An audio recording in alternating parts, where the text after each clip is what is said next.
people freaked out when it leaked about this new Russian space weapon, right? A couple weeks back or 3 weeks back, whatever.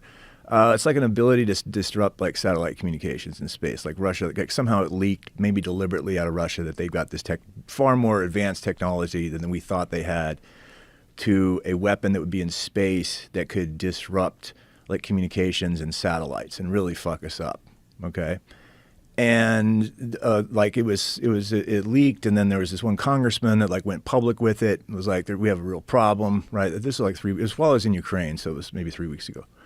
But imagine if it was something like on the scale of like a ship, a weaponized ship that could be cloaked like that, or some of the technology, or if we did have, as you said, this donated technology that's from an extraterrestrial intelligence that the U.S. has been figuring out applications for. You'd have to keep that on lock, because what if that leaked right now? What do you think Putin would do? You know, who the fuck knows what he would do if all of a sudden it leaked that we had these, you know, military capabilities that are far beyond what he thinks we have. That's my thought about these things that they keep seeing, because they always see them in areas where they do military tests, right? The Tic Tac was off the coast of San Diego, which is where all the military bases are.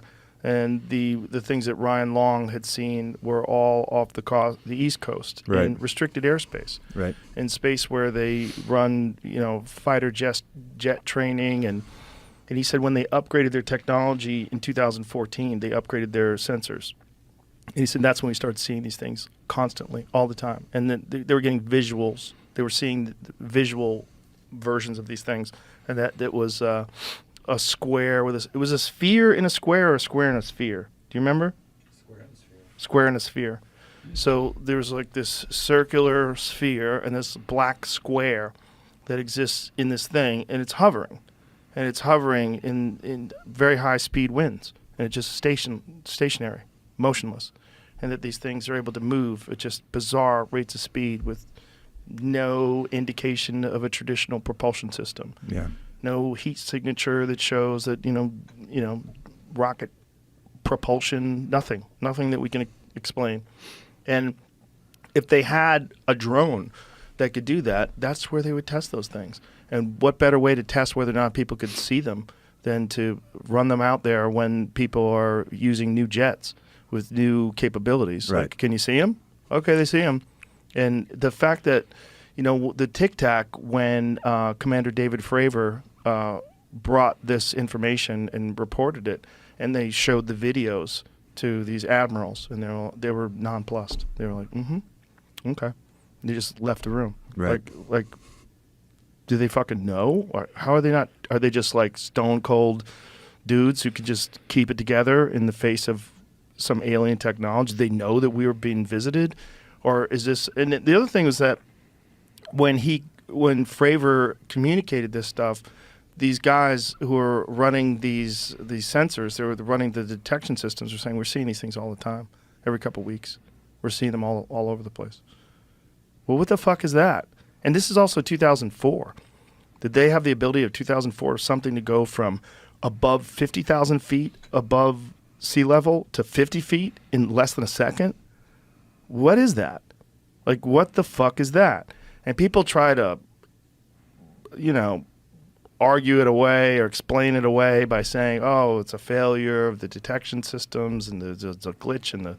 Yeah, but visuals, they have more than one fighter jet has seen it. They have video of this thing moving at a speed that would turn human beings into jelly. Like, if there's a biological entity inside that thing and experiences that G-force, you're talking about some fucking insane G-force, like 1,300 times what a human being can tolerate, and just gone, silent. No visual means of propulsion. No windows. No. What is that? Is that a drone? What is that? And the witnesses have been reliable too. Like I've often suspected that, like in the last 20 years, especially in the last 5, it feels like the witnesses, the guys coming forward saying, "Look, I know what I saw," are more the ones that are associated with the government. Even commercial airline pilots will be on the FAA, but especially military pilots. You know, they're being allowed to speak.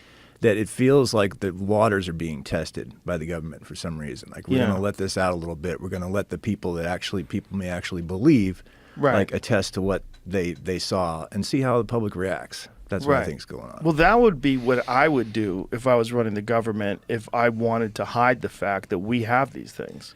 I would say that these are off-world crafts.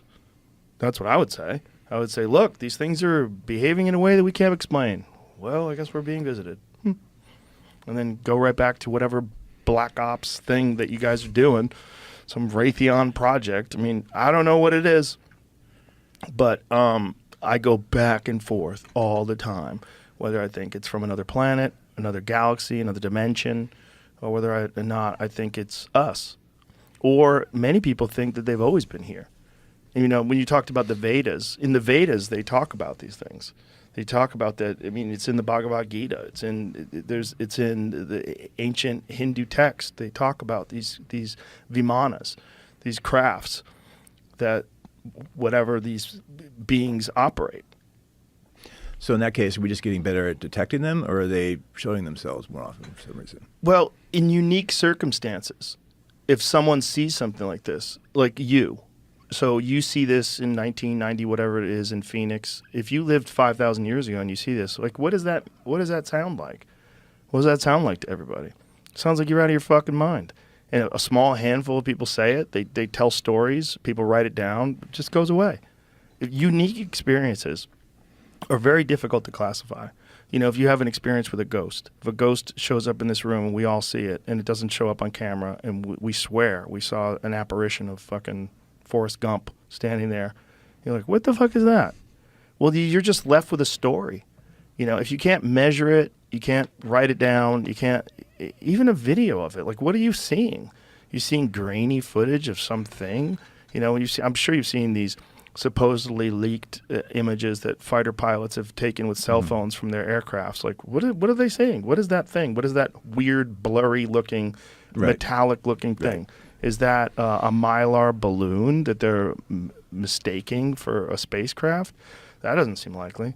Seems like they're a lot fucking smarter than that. They're not going to think a child's birthday balloon that's floating around at 20,000 feet is an aircraft. They're probably going to realize it's a balloon. They've probably seen balloons, you know? Yeah. I don't know. In those videos, too, it's the commentary that kind of sells it. Like, look at that thing move or whatever. Yeah, like the Go Fast video. Like, look at it go. Jesus Christ. And these guys are trained pilots. They're used to seeing things.